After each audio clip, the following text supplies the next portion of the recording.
I got a call from homicide that said that Tarika had been shot and killed. I thought it was mistaken identity. It didn't make any sense. So I very quickly hung up on homicide and called his home. He had just gotten engaged with his girlfriend Jennifer, and she answered the phone. Of course, she couldn't say anything. She was just sobbing. And that's when it hit me.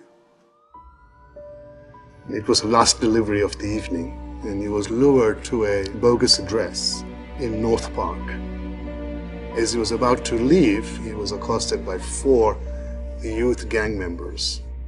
3 of them were 14-year-old, and the leader of the gang was an 18-year-old who handed a 9mm handgun, gave the order to a 14-year-old, and the 14-year-old fired 1 round, which entered my son's body under the left shoulder blade. And Tariq died a couple of minutes later, slumped in the front seat of the car over a lousy pizza at the age of 20. I never felt pain like that. It was, if you can imagine a nuclear bomb detonating in your heart. One of our tradition is the father stands in the grave to receive the child's body. We bury it dust to dust. So he's in a white shroud and on a litter. All you can see is his face. There is a finality here that I have to say goodbye to him 6 feet underground. I still don't know how I had the strength to do that. And I went through all the emotions you would anticipate a parent to go through. Unbearable grief, despair. I was suicidal at one point. I really did not know how to go on with my life. But I recognized that there are victims at both ends of the gun. We begin tonight with the sentencing of Tony Hicks. He is the 15-year-old trigger man of the killing of a pizza delivery driver. It was one of the worst shocks that I've had in my life. First thing I did was to call my daughter. And she asked me, she said, "Do you believe Tony killed somebody?" I said, "I don't want to believe it. I guess I wanted to not accept that as reality." And I knew that life would change forever. On January 21st, 1995, I shot and killed Tariq Hamisi. I'm sorry for killing Tariq and hurting his family. I'm sorry for the pain that I caused Tariq's father, Mr. Hamisi. I pray to God every day that Mr. Hamisi will forgive me for what I've done. For the first time in California, a 14-year-old was prosecuted as an adult. Tony confessed to the murder, waiving his right to a trial, and received a sentence of 25 years to life in prison. I asked the district attorney that prosecuted my son's case to introduce me to Tony's grandfather. And I told him, I'm not here screaming, revenge or retribution because your grandson killed my son. Rather, I'm here in the spirit of compassion and forgiveness because what I really see here is we both lost a son. I can't bring Tariq back from the dead. You can't get Tony out of prison, but the one thing you and I can do is to make sure no other young person in our community end up dead. That act on his part really got into motion a healing process that has really benefited me. This man's grandson killed this man's son. And they're sitting here together today because this is possible and because we don't want what happened to Tariq or what happened to Tony to happen to any of you. Tony, I care about you a lot. He had been really exposed to a lot of gang involvement. One of his favorite cousins being murdered in a hail of automatic weapon fire at the hands of rival gang members there in Los Angeles. Tony is as close to his son as I'll ever get in this life. Later that night, when his so-called friends planned a robbery of a pizza Tony broke down like a little child, and he cried and screamed and told me, "I'm sorry, Daddy. I'm really sorry I did this. I love you, and I hope that you can forgive me for what I did."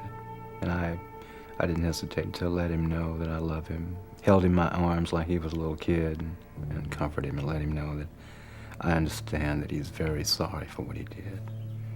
But he made choices that resulted in the death of a person. Now he's got to do the right thing.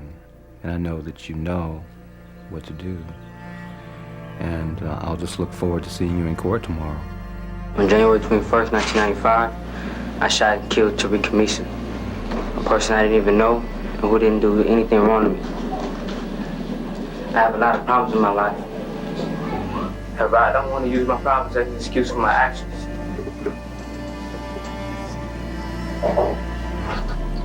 I still don't know why I shot Tarika. I didn't really want to hurt him or anyone else. I'm sorry for the pain that I caused for Tarika's father, Mr. Hamis. I pray to God every day that Mr. Hamis will forgive me for what I've done. My grandfather promised me that he would be Mr. Hamis' friend and help him in any way he can for the rest of his life. I'm very sorry for what I've done. Thank you for giving me a chance to give. There is nothing quite so painful as a broken heart. But a broken heart is an open heart. For me to complete my journey of forgiveness, eventually I had to come eyeball to eyeball with Tony. He was in a New Folsom prison by Sacramento. And we were together for an hour and a half, and at one point, we locked eyeballs. I'm looking in his eyes, and he's looking in my eyes. And I'm looking in his eyes, trying to find a murderer. And I didn't. At that point, I told him, Tony, you know that I've forgiven you because I've been working with your grandfather for over 4 years now. And I want you to know that when you come out of prison, you have a job at the Tarika Foundation, and you can come work with your grandfather and me. As I was leaving the prison, there was this big weight that had lifted off my shoulder, because at that point I knew that I had completed my journey of forgiveness. The next day, the grandfather calls me and says, Azim, that meeting you had with Tony has totally transformed him. Because prior to your meeting him, he would tell me, Daddy, I'm not going to make it in prison, I'm going to die. And as you were leaving, he looked at me and said, Daddy, that's a special man. I killed his one and only son. He's not only forgiven me, he's offered me a job. I'm not worthy of his forgiveness, and I'm not worthy of his job, but I'm going to try. The truth is, I was afraid to face Azim. A man who must hate me in a way only a parent who had a child taken from them could. I was saved by Azim, who reached out to give me a hug. It was a hug that felt like he had been waiting to give for a long time. It was genuine. Azim seemed to me to be the strongest man I had come across. I felt unworthy of being forgiven by him or anyone else in my life. But I will do my best. I owe him that much.